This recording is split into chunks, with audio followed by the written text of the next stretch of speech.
Ladies and gentlemen, hello and welcome to another LEGO Train MOC showcase video. This is quite exciting because this locomotive ticks off a number of different boxes. Firstly, this is a brand new entry to the custom TLR class of LEGO trains on my railway. This is also a rebuild. I have scrapped about 5 or 6 trains recently, and 3 of them went towards this. Those were the 264 streamlined version of this, which was at 6 wide and used black parts, the 462 blue tender engine, also in the TLR class, and Gordon. Not every part went towards this, but because of all the parts that were made available, it was definitely a good contribution.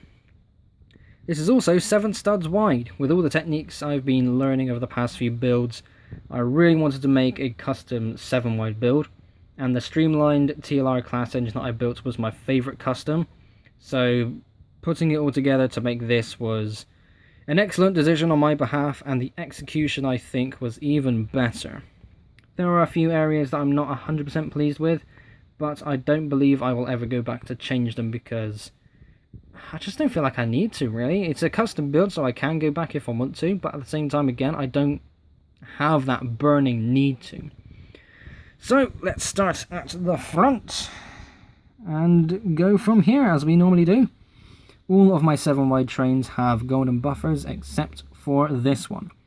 This specific design is inspired by streamlined American locomotives, hence the design of the wheel, the kind of shape of the boiler, and of course the cow catcher. Maybe one day I might modify this to take buffers, but I very much doubt it. I like the idea of using new parts, and the cow catcher is a piece I haven't used in quite some time. Also on the front of the boiler is the 4x4 black round dish piece, and on that is a 1x1 tiny piece with a star on it. That star piece has eluded me for God knows how long. I don't remember ever using it for past builds, like the narrow gauge Blue Guardian, the double fairly. I think I actually tried to find that piece just to stick on one of the face pieces for that. This and that and whatever else. Long story short, I found this piece I thought, yes, must use. Also here at the front is the funnel, naturally, and the tiny gold piece is supposed to represent the whistle. Given the design of the boiler and how flat it is against the roof of the cab, I thought it would be a bit weird to kind of stick it back there. So instead, I've got it all going on here at the front. Looking pretty good. Red is the secondary colour to this locomotive. We have 2 stripes going across the body, and the wheels are also in red, as well as the piston cylinders, and of course the cow catcher.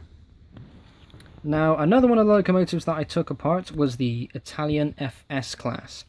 That was a really old build, which was really different, but at the same time it became something I didn't really want anymore, so scrapping it wasn't really something that made me go, oh, I shouldn't be doing this, as I'm taking it apart. With that, 2 more of these wheels were made available. So this was originally going to be a 264, but with these available, I decided to go ahead and make this a 464. This gap here between the rear leading wheel and the drive wheel, that tiny little gap there, unbelievably doesn't lead to any collision. So when I go around points and corners, those wheels will never touch. That is amazing for me. Normally on other train builds at this sort of size, these wheels would move forward by a stud just to avoid that problem. But I don't know how I did it. I just avoided it with this build. It's amazing. I don't know how I pulled it off, but I did. I am so good at things. I'm not going to say I'm so good at building LEGO trains because I'm not. Whilst I'm good, I'm not that good. This is the first time, again, that's ever worked for me, and I thought, right, I don't want to mess up too much. The cylinder design is very simple. This is kind of the more conventional design for me. Just using smaller Technic pieces and some more kind of appropriate parts just to make the Technic axle rod stay in place. These were going to be in grey originally, but seeing how black isn't used too much for this build, I thought, well, why not just use black here again? It doesn't look out of place, and I've got plenty of those bricks left over. It runs like a charm. It's so smooth. And the length of this boiler in particular... Oh, sorry, pardon me, I just had to burp 1 sec. So, yeah, the length of the boiler, when put up against others, makes it look so long. Just looking at it like this, it doesn't really look that long. Maybe just because I've been building it. But, it's just amazing just to see it like that. And compared to others, it's quite remarkable. It might just be because of the size of the drive wheels. Obviously, because these are taller, they are therefore wider, and therefore creates a bigger length of the locomotive. It just looks so amazing. I'm so proud of myself. I don't know if you can tell. Anyway, let's carry on now, shall we? The cab area is kind of similar to how it was on the 6-wide variants, especially when it comes to the wheels. So these are wheel arrangements that you would use for, say, the power functions motor. You've got these train wheels here, and these, what's the word I'm looking for? I was going to say template, I don't know why. But anyway, these sort of bogey pieces along here, you would put those again on power function. You know what, let me just take the whole thing off. There you go, that's what I'm looking at. This sort of piece that goes along here, that's what I mean. I've been able to carry on using that design throughout the rest of the locomotive. The idea was to have a nice clean sort of intro as it goes past. Just putting it back on, there we go. So when you see it racing past, you see all the exposed wheels. Then you get to this bit and it looks nice and uniformed. And the wheels on the coaches behind will have a similar look to it. So having it go from one thing to another thing, but in a sort of clean way, was something I would like to try. And for now, the wheels is all I'm going for it. And what I really mean by that is, it'd be nice to make a Lego train in the future with a livery that goes from, say, a light blue here, but eventually goes into like a dark blue. Then it goes into black, or something like that. I love the idea of it being able to have something going on special visually, while still being its own thing. It's an interesting experiment, and something I will be doing in the future, but beyond saying it like that, I can't really make it sound any more interesting. But hopefully you know what I mean, but yeah. So yeah, cab area is nice and small. It was originally going to come out to this area here, because normally in the past when I build train cabs, I tend to build them directly above the trailing wheels. That's a problem for something of this size, because first of all it's really wide, secondly that's very long. That's 11 studs from there to there. And the gap, just to get all this sorted, was just a nightmare. Thankfully I was able to convince myself to keep the boiler going all the way back to about here, somewhere where it's more comfortable. And the cab is a realistic, good looking cab.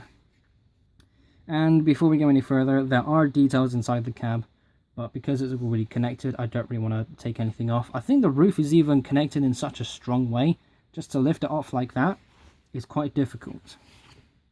So let's go to the tender then. This will be nice and quick, because there really isn't too much to look at. We've got the stripes carrying on from the boiler, as well as that second stripe going along the centre. A 1x4 brick with Legoland on it, because why not? I saw those and thought, yeah, add something else to the train. Again, why not? Coal bed here on the top. Again, this is designed after the American style locomotives. Those tenders are naturally bigger, chunkier, and on the streamlined design it has that sort of smooth look going across it. The coal bed is massive, and given the size of this train, that's, fair enough. I didn't make anything else go along the top of the boiler again, or isn't really too imaginative here. I might come back and replace some of these tile bricks with something else. Again, I don't really have a desire to do so, but it would be good to break up that blandness. The wheels are built up in the same way as you saw earlier, like this, and how they are attached to the base is also built up in the same way as I've done with my other builds. Most particularly the A1 Peppercorn Tornado and the Hush Hush builds. Because these articulate, they have a pivot point in the center of these bases, so attaching it all is a bit weird, but it does work very smoothly. Overall, this is a damn good train build. I am very happy with this, I am very proud with myself, and I have plenty more train builds to do in the future. There are going to be some more experimental designs that I'm going to try with 7 studs wide builds. Most notably, the next train I'm going to do is the Q1 Bullied Pacific design. I did a community post, I don't know how long ago. By the time I record this, it was only a few days ago. But by the time this goes out, it could be a good few weeks maybe, I don't know. But everybody said, yes, build it. So that's going to be happening.